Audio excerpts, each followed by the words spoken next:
Hello, everybody, and welcome back to another episode of the Daily Crypto News. And the question of today is, are you still holding cryptocurrency or have you decided to sell it all? Let me know in the comment section down below, and also if you are enjoying the Daily Crypto News, please make sure you support the channel by pressing the like button and subscribing. It helps me out a ton, and I'm trying to hit 50k subs by the end of the year. Now, also follow me on Twitter. Post a couple of cool things on here every so often, and I think it's worth it to follow. All right. First tweet of the day comes from David Swartz, who said, "Weirdly, YouTube decided to suspend my channel, S. Joa Cats, for impersonation. And I wonder who they think I was impersonating. To quote, please be aware that you are prohibited from accessing, processing, or creating any other YouTube accounts. Does this mean I can't watch any YouTube videos anymore?" I find that very, very strange, to be completely honest with you guys. That's really an interesting thing to see out there, and really interesting to see what it's going to bring for a lot of channels out there. Like, you can't create any other YouTube account from this point on for impersonating himself.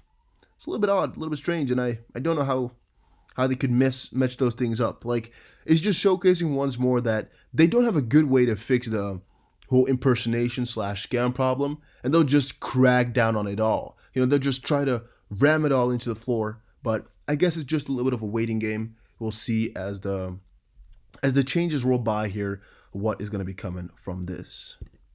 Now a tweet from Robert Art, which reads, "Why is there 100 billion XRP and not 21 million like Bitcoin? Because there are 7.8 billion people in the world, 1.4 billion unbanked and underbanked, and 180 currencies in 195 countries.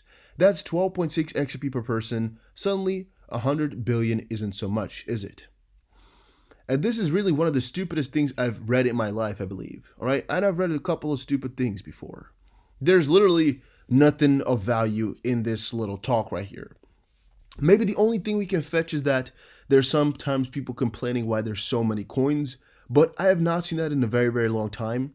And this also doesn't make it more clear why 100 billion XRP is like good or anything like that, or why it's not 21 million. He doesn't even state that, because in theory he could have just said, all right, 21 million over this amount of people is, let's say for example, a quarter of an XRP per person. So I don't really know what to conclude from all of this. It's just a little bit of a message by saying 100 billion XRP is not that much, but some people might be getting the wrong picture from this, because, well, it's nothing that you, I don't know why people think this is good. But yeah, all right. Ripple posted on Twitter, exciting news for SCB Thailand, which announced the launch of its outward remittance service via SCB Easy, powered by RippleNet, to improve cross-border payments. Just viewed the video. It's worth a watch. What I also agree with here from Extremely Wrecked Portfolio is that a couple of these things are not that new, and actually not, I guess, that that worthy of making big headlines for. But I think the thing is, they just like to restate again and like to update us again with new videos and whatnot and new outings. That they're getting a lot of good feedback, and a lot of good partnerships are, I guess, showing their fruits right now. And I think they just want to keep us happy with all of that by sometimes sharing it whenever they get some more videos or some more exciting news about customers and partners, even though we might have heard it before already. I think they just want to keep sharing it. They also quoted on Twitter, to quote, "Energy consumption is a big issue for blockchain. It's important that we identify better alternatives that can replace proof-of-work algorithms." This comes from Waterloo Professor Hassan, which is the University of Waterloo, on campus with Anwar Hassan, Professor SVC Ripple Labs Chair. He has a good point, by the way, guys. I mean, proof of work is definitely an interesting algorithm, but there's just a lot of energy waste that's going around right then and there, which Ripple, I guess, or really more easier to say, XRP, is not taking a part of. I mean, there's no energy wasted in comparison to Bitcoin, and thus Why would you use Bitcoin then, right? It's kind of a stupid question. Like, why would you ever go for Bitcoin if you can go for XRP? It's a good thing though. All right. Lover of most crypto, XRP Moonshine says on Twitter, remember when XRP went from 25 cents to 350 in 18 days? That was fun. Strange English, but yes, I remember those days. And one of the points I'm trying to make here is that yesterday in my video, I told you guys, if XRP and XLM are the only coins that are going up and Bitcoin is not going to follow suit, we had a little bit of a problem because we had to do some big digging then as to what happened. However, if Bitcoin were to follow XRP and Stellar the next day, which I told you guys could happen, then there's not that much going on. It's just XRP and XLM are kind of catalyst for a big run-up, which is definitely something bullish and good, but it's not necessarily worth all the digging for. It's not like there's something that special right now going on with XLM and XRP, and thus it's not something I'm worried about too much at this point. There's nothing really crazy that we've missed, and this just means that the markets are acting more as normal and there's nothing that crazy going on. But also it reminded me of the fact that last time it only took like 2 weeks or so to get from this point where we're at right now, about this point, to the all-time high. It only took about 2 weeks. And that's just something you got to keep in your own damn mind as well, that it's not like you're going to get a warning, right? It's not like you're going to be like, or they're going to be like, hey, we might pump up the price right now.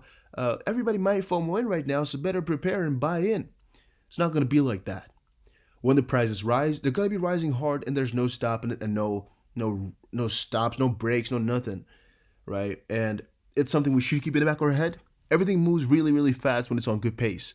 And what we're most likely going to be seeing then, if this move has continued, is just a couple of days of this really, really green stuff, and then one big dip again, and then a couple more days of the green stuff, with never a minus 40% or so day, but even minus 12 or minus 10 can definitely be seen in a bullish run as well. But it's looking to be very, very juicy right now, and I'm really waiting to see where it's going to head, because Bitcoin plus 8% is definitely a very good day, and I'm excited to see where it's going to bring us, guys. So here, that was the part for XRP. Here's a couple of things on Bitcoin, just so you, I guess, have a better picture of what's going on in the whole crypto space. As of course, Bitcoin is most of the time the most important one to read up about. Bitcoin rallies past $8,000 to make a full recovery, fundamentals screaming buy. So a lot of analysts, a lot of fundamentals are claiming right now that this is, of course, historically a pattern already, and we're seeing the same type of thing over and over and over, blah, blah, blah, blah, blah. But one thing they all state is that right now we could have a bigger run-up, right? It could definitely be a sustained move here because of all that has been building up for quite a while. I've seen that a ton of times, but if you look over the last month, we've actually been doing pretty damn good in the crypto space over the last month, and for Bitcoin as well. Over 30 days, we're up 30%. Over the week, we're up 20%, and 90 days, I guess we're down. But all the way here from March 13th, when we hit $4,600, from that point on, we've just been, going on like a freaking train, actually, if you think about it. So it could be that this was the bottom we hit on March 13th. Was that a Friday the 13th as well? I don't know. Kind of funny. But then we just sustained the movement, and now, the fruits are showing. Could definitely be the case. But yeah, a lot of articles are saying buy right now. A lot of people are claiming it for different reasons.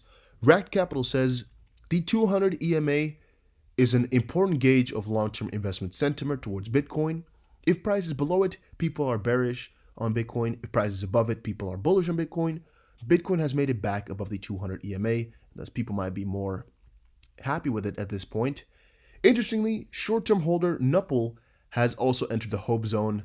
This is a key moment to watch, as staying above this zone has previously indicated the start of bull markets. Bitcoin fundamentals are also calling a buy, with analyst CL pointing out $8,100 wasn't the top because the market is just coming out of a short buy state, euphoria, and FOMO is yet to begin per BitMEX and OKX future bases. And here we're seeing Charles Edwards say, looking at pure Bitcoin fundamentals only, basically everything screams buy.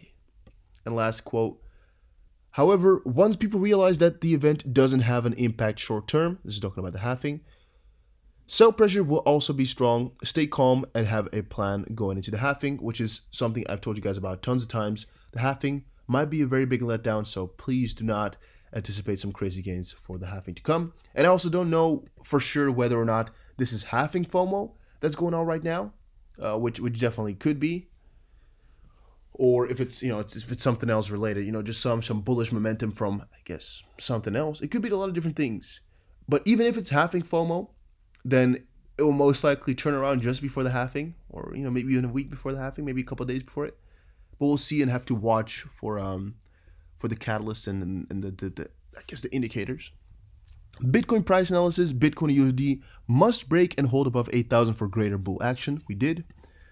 Bitcoin breaks 8,000, but be careful. Trader warns. Well, basically the biggest warning I should give you is that it could turn over like crazy relatively shortly here. It could turn over and it could fall down really, really hard just because we're so close to the halving, and a lot could be happening still. We don't know really to the fullest what caused this rise. We don't know to the fullest whether it is people buying in for it, but we should be prepared for it.